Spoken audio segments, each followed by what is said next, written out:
Okay, welcome to video number 2 on NC Star. In this video we're going to be covering primarily the set direction area and what I like to call the workstation, which is the success cycle. For those of you that remember the cycle of assess, create, monitor in the old platform, that's all now found here in what I like to call the work area of the system. So we're going to get started with set direction. So I'm going to go to set direction. And remember that on the left hand side you do have that navigation toolbar that's constantly telling me where we're at. It highlights the area, and if I ever want to go back to the home screen, all I have to do is click on home and it takes me back to that home screen where I would find everything else. But I'm going to jump again to set direction. Set direction is broken down into 4 areas. You have mission and goals, you have data review, you have indicator selection, and then the last one is where we can just view the selected indicators. This has gone through changes throughout the year already. Again, gathering your feedback in the field and trying to do what you all want. So one of the things that was requested was that we add now a vision box as well. So we have added that here. There's the vision box. We also added a values box in case there's schools that do want to write their organizational values. There's obviously the box for the mission statement that had been there from the very beginning. And then last but not least is the goals section. And this was a big request from the field. Educators in North Carolina still wanted to see those SMART goals at the very top of the plan, so now we have that possibility. You would write down your proficiency goals on here by just adding goal, pressing the button right here. And it would allow you to type what the goal is, and it also allows you to add performance measures if you actually want to be more precise and write down exactly where you're getting this information, this data, and then if you have some target years and what your target is and what the actual percentage is at the moment. I'm going to go ahead and close this. But this is basically where you would write those SMART goals that had to do with we're going to raise our EOG scores by this much, we're going to raise our EOC scores by this much, we're going to increase attendance by this much, we're going to drop discipline referrals by that much. You know, those traditional SMART goals that we are used to in our state. Just understand that now anything that you write in mission and goals and number 1 here goes automatically to the top of your plan. So the new way the comprehensive plans are written are you have your school name at the top, you have this information on mission and goals, and then underneath it you'll have those indicators and those actions. So number 2, clicking on number 2 takes me to the data review section. Now this number 2 is a completely optional area for us here in North Carolina, and the reason we've made it optional is because we do have our needs assessment form in the tool that has a deep data dive already. We simply did not feel that it would be beneficial to schools to do double the work. And in other words, if they're doing the needs assessment and the data review, they're basically going deep into data trends twice. So we have left number 2 as optional. There are some districts that do make it mandatory, but it just basically breaks down into a couple boxes here. It talks about what needs assessments are you conducting, if you want to write about accreditation information, any feedback you've been obtaining, and you can link to any of these boxes. So if you have actual outside links to report on student data, you can just copy and paste the links right in the boxes. And then the last one is how has our school improvement team, which you know NC Star calls them the leadership team, how have they been doing with regards to fully implementing these indicators and meeting those objectives that you have in the plan. So this again is a shorter data dive than the needs assessment, which is why we've made it optional, because we feel the needs assessment form is already going deep in it. If you did not watch video number 1 and don't know where the needs assessment is found, let me go back to it real quick. It would be right here under complete forms. There is the needs assessment that I'm talking about, which page 1 already has a very deep data dive in it. So I'm going to go back to set direction. So now we're going to go to box number 3, which is the indicator selection area, and this is probably the most important out of these 4 boxes. This is where we as a school improvement team select the indicators that we're going to work on. Now remember that when we select an indicator, it will go into your plan as an objective of yours. It's something you're trying to achieve, which is why they use the term objective. It is basically broken down into several of these little buckets. You have 105 of them, 105 indicators. And if I were to open up any of these boxes, for example, teacher quality and experience, it's going to automatically show me the 6 indicators that are in here. And that's what these numbers represent. That's how many indicators have to do, for example, with distributed leadership. I open that up, and here are the 6 indicators in there that have to do with distributed leadership. Automatically, you notice that one of these in here is a key indicator. And one of the things that all schools in North Carolina do is we basically make sure that we've tackled these key indicators, that we've assessed them at least. So I'm going to go ahead and add that to my work area, and that's what the green tells me. The green tells me that I have now added this to my work area. If I open up any other section, I notice there's no green, but if I do want to add one of these, for example, I want to talk about the principal planning opportunities for teachers to be sharing their strengths with each other, I can go ahead and add that one as well to my plan. Now, one of the benefits of the new NC Star platform is that if I've selected something and then when we start talking as a team, this is not really what we want to do, I can go back here to set direction and just deselect it, and it automatically gets removed from my workstation. So that's an option you always have now. You can select and deselect. So if I want to change this all to MTSS vocabulary, because I'm used to the 6 components of multi-tiered system of support, and maybe we're working on our SAM or have already finished our SAM, which is the self-assessment of MTSS, I can just come down here, change it to MTSS, and it will automatically change all these buckets to the 6 components of multi-tiered system of support. And it actually puts the indicators into those buckets. So once again, I can look at data evaluation. I know there's 9 of them in there, and there are the 9. Here's a key indicator that I also want to make sure I add to my work area. So if you want to see all the indicators, all you need to do is press this button right here, display all indicators, and it will automatically open up every single one. Now, anything that has a key, I know I'm going to need to assess it, so I might as well just add those to my workstation. So I'm going to go ahead and do that right now.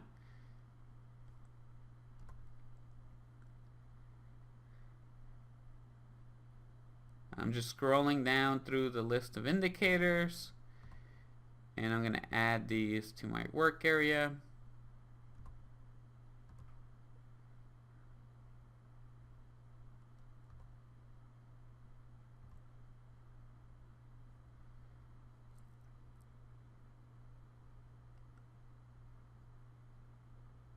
So one of the things that many schools are starting to do, and I'm just going to use this moment here to show you, is, for example, this key indicator, 8204, instructional teams develop standard line units of instruction for each subject and grade level, is a pretty large indicator. I mean, it might take us several years at a school or district to get units of instruction completed. So what I could do is I could add all these little ones that I have under here. Like, for example, we want to make sure our teachers have weekly lesson plans done. Let's at least start off with that. We want to make sure our teachers are including vocabulary development in their lesson plans. So I'm going to go ahead and add that one. And let's see what else can we add that might help us get to those instructional units. And I'm going to also add 8 to 11 to the list. So now I've included additional indicators besides the 12 key, and I can go ahead now and jump to number 4, and this is where I can view everything I've selected. I have 15 indicators on here. I do not have any plan created yet because this is all blank, but I can see exactly where I'm going with all of this. These are all the indicators, and now I can go back to the home area, and I can now jump to my workstation. The success cycle, I can go in there and I can start tackling these. And what I'll do is I'll just go ahead and jump to the very last one, E106. And I'll start working from this one forward. So the first thing we need to do in any of the indicators is assess it. So we're going to decide if it's at no development, which means it's not happening in our school. Limited development, which means it's sort of happening, or full implementation, which means we're awesome at this, we got this down at our school. Anytime I do select full implementation, please remember that it's basically going to ask you for evidence. There it is. Describe evidence of implementation and sustainable efforts. This is where you describe the evidence. You need to go to the folder, top right corner, the document upload, to actually upload the evidence. And remember, you would create a folder here called E106, and you would enter the information into that folder. Or you can create a folder in Google Drive and then link it to your E106 area here. So I'm going to go back to my success cycle. I was doing E106, which is at the bottom. And always remember that if your school improvement team doesn't know what E106 is clearly about, like you don't have an idea what the researchers were thinking when they wrote this, you always have the option of clicking on Wise Ways. The Wise Ways will open up the research. The Wise Ways is on a PDF. You can download it to your computer and you can send it out by email to your team. In fact, I know a lot of principals that will read these, and if they like what it says, then they send them out to their team and say, please read these before next meeting because we're going to have a conversation about this. I'm going to go ahead and close this for now. So I'm basically going to decide again between no development, limited, or full implementation. I already showed you what happens if we are full implementation, but let's see what happens if we're at no development or limited. It basically is the same steps for both. You're going to have the opportunity to put a priority score on this, an opportunity score on this, and then describe the current implementation efforts. So for example, let's say this is a high priority for us, and let's just say that this is not going to be so easy to address, but we can definitely accomplish this in current policy and budget. Number one would be that we need to change policy and budget. For example, something needs to go in front of the board, something the superintendent has to definitely approve on, or maybe some money needs to be moved around. We need some extra funding to do this. That would be a 1. But for this, let's just say we don't need that. What ends up happening is the priority score number and the opportunity score number that you've selected, this 3 and this 2, get multiplied. So 3 times 2 is going to give us an index score of 6. And that's how the index score is obtained. And some of you always ask that question. So if this would have been a 1 and a 1, this would have been 1 times 1, index score of 1. The only reason for the index score is that NC Star does allow you to sort the indicators by index score. For example, your 3 times 3, your 9s, will be your quick wins. Those are things you can tackle right away. Those are things you can use to get morale up in the building and get people to start believing that we're moving in the right directions. Your 1 times 1 are going to be those that are going to take a while to get done. So that's what the purpose of that is. In this box, we describe current implementation efforts. So it is important, since this is just the description of what's happening at your school when you assessed, so the initial assessment, what was happening, it's important that you actually specify the year. So for example, if we're assessing this according to everything that took place in 2016-17, we can say in 2016-17, this is what was happening at the school. It is not where you're discussing what's going to happen in the future. There's another box for that. This is what we've done so far. This is where we're at right now. This is current implementation, what we've been able to do. So I'm going to go ahead and save this. And automatically it takes me down to the create and monitor area, where I'm going to then start creating this plan. The first step right here is where I actually have to pick someone to monitor this objective. So I have certain people on here. So let's just say Jessica Johnson has been in charge of doing this because we feel she's the best person with regards to family and community engagement. So it's not going to be that Jessica is going to do all the work. Jessica is monitoring the objective. So she is actually going to be monitoring E106 and all the action steps that are underneath. Every one of the action steps will have different people maybe. And Jessica just needs to make sure that she's talking to those people, that she's reminding them that they have responsibilities in the plan. And then when we actually have our meeting, and in today's meeting, for example, we talk about E106, it's not going to be the principal talking about E106. It's not going to be the sit chair talking about E106. Jessica Johnson is going to get up and tell us about E106. So that's what the purpose of this is. This is where we start distributing leadership. where we start having the understanding that school improvement planning and school improvement is not a one-person thing, it's not a two-person thing, but everyone in the school improvement team is a part of this, and then the action steps tell us that everyone in the building has a piece of this big puzzle. So that's how this all works. We're going to say that this is going to take us 2 years to master at our school. So I'm going to just go ahead and say June of 2019. We'll say June 7th. And then this is where we describe what the objective is going to look like when it's fully met. So this is what I'm hoping this all becomes. So that's what the first sentence says. So I'm going to write something simple here. I'm going to say 100% of our teachers. And I'm going to go up just to make sure I got the indicator right. School regularly communicates with parents. Okay.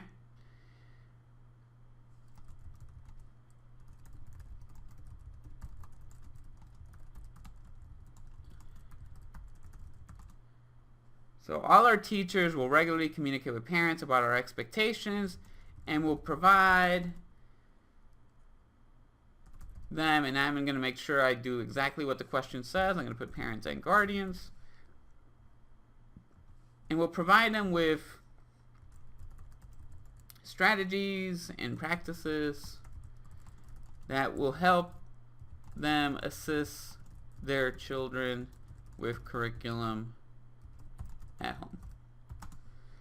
So in other words, I'm basically trying to make sure I'm covering what the indicator says. Obviously, if you want to put more detail into this, you can definitely do that. You can put more specifics as to what you're trying to do. But please understand that you also have a second sentence here. And the second sentence basically says, well, what's going to be the evidence that you're going to be collecting to do all this? So this is where I can definitely go further into detail and say, as evidence, we will provide samples of monthly newsletters that go out from each grade level. We will provide teacher websites. What else can we do to inform curriculum at home? We can definitely provide documentation of our curriculum nights throughout the year, our parent nights, curriculum nights, whatever your district might call them. Definitely, I mean, with regards to our expectations, there's definitely a school compact or a parent-student handbook type of thing. A copy of the school compact. And we can say that we will also provide a sample communication logs. Now, the only thing I worry about communication logs always is that typically we forget that in many situations communication logs seem to be always about discipline issues. And the purpose of E106 is really about curriculum, is what are we as a school doing to help parents at home with curriculum. The idea behind this is that many times we cannot get everyone to come to our school for different reasons, whether they don't have transportation, whether they work 3 or 4 jobs. So for that reason, this is about what are we as a school doing to send curriculum information home. So if the parent or the guardian has 5 minutes this weekend and they can actually try to help their child, then they know exactly where to find some reading strategies, some homework help, some videos online that they can see and help out their child with. Any enrichment activities, any remediation activities. So all those types of things that they can possibly do at home, that because we inform them of this, they're able to figure this out real quick in the house and help their child. So I'm going to go ahead and save this. So I've basically finished the create and monitor area, and then we start adding the action steps. Now the action steps, basically this box right here that we just finished completing is going to help me in creating these action steps, because the purpose of the box is basically thinking with the end in mind. If I'm able to explain where we're heading and what we're trying to achieve and what the evidence is that we're going to collect, then I already know exactly what the action steps are going to be, because the action steps are just recreating all this that I wrote here. So obviously the first thing I talked about were these monthly newsletters. So I'm going to go ahead and start by doing the newsletters. So if I'm an elementary school, I'm going to basically say first grade team, we'll develop, and we said monthly newsletters. That will assist parents, guardians.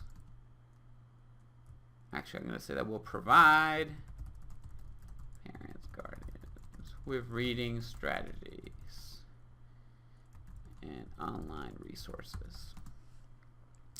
We can pick the first grade representative, whoever they may be, or I can actually add someone else's name. So let's just say John Smith is the first grade teacher, and he's going to be responsible for these newsletters.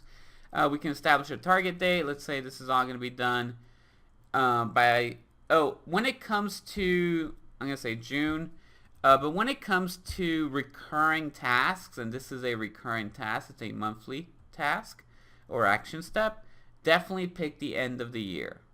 So I'm going to say this is going to be done monthly, and it's going to be done by the end of the year. The notes section is if I want to put any additional notes for my parents, for the public to be able to read. For example, you can go in here to this action step throughout the school year and keep everyone informed of what's been happening. You can even put the dates that the newsletters went out. Just understand that anything you write on here, your outsiders will read. So I'm going to go ahead and save that, and there's an action step right away. And I can continue to write action steps. I can say, well, the second grade team will do the same. And let's just say that Melissa is the second grade person responsible for this. I'm going to put the same target date. This is also monthly. And I'm going to go ahead and save that. And we start adding these action steps. Once I'm done with the newsletters, we can definitely talk about making sure teachers have their websites. I'm going to go ahead and add one about curriculum nights.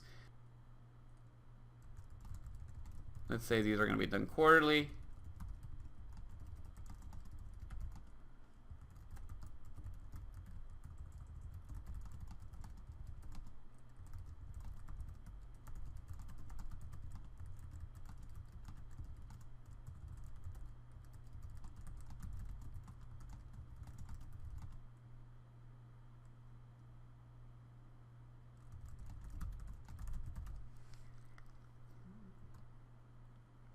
And we're going to say Jason is going to be responsible for making sure these curriculum nights occur. This is another recurring action step, so I'm going to say the end of the year.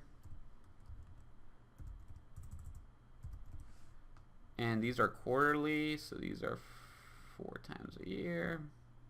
And again, I can keep more information in the notes section. For example, I can actually go in here and write what every curriculum night had to do with.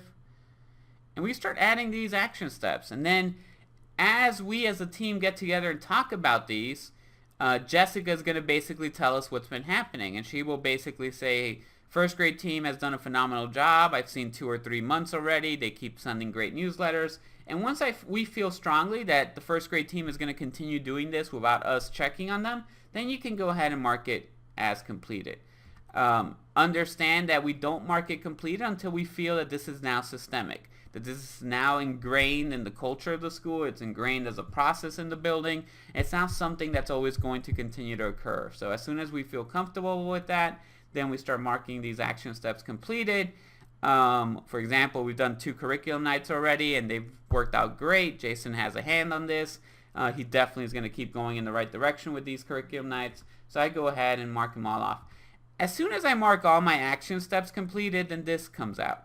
And this basically is just a reminder that I've completed everything I promised in the plan. And now I basically have to decide if the objective has been met or not. If you feel it's been fully met, then evidence is going to have to be provided. And if it's not fully met, then more action steps are needed.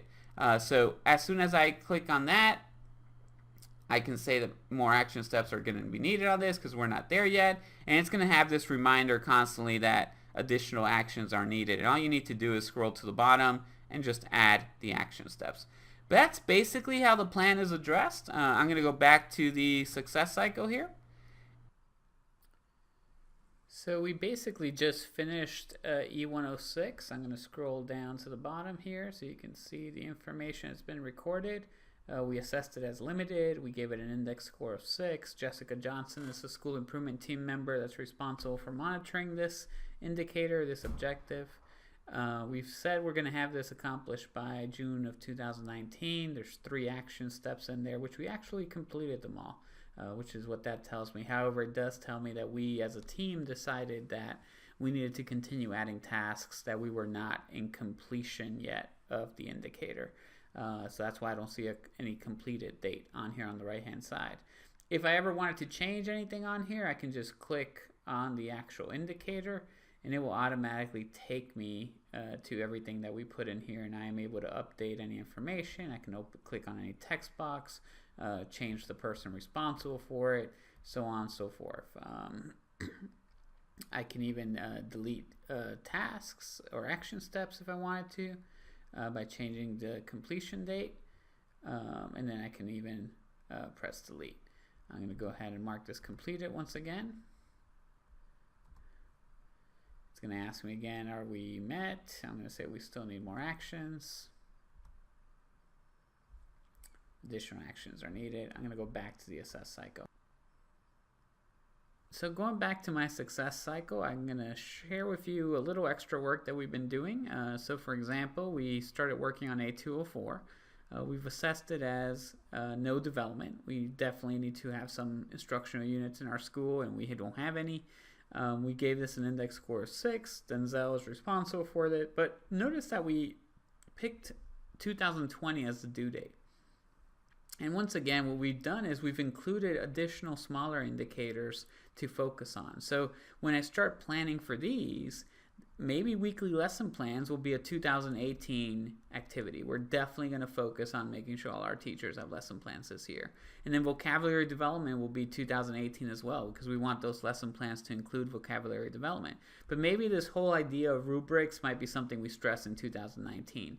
But all of these will lead me to reaching full implementation with this big key indicator. And that's how that's how you're able to create your own map, your own plan, how you're going to figure all these out.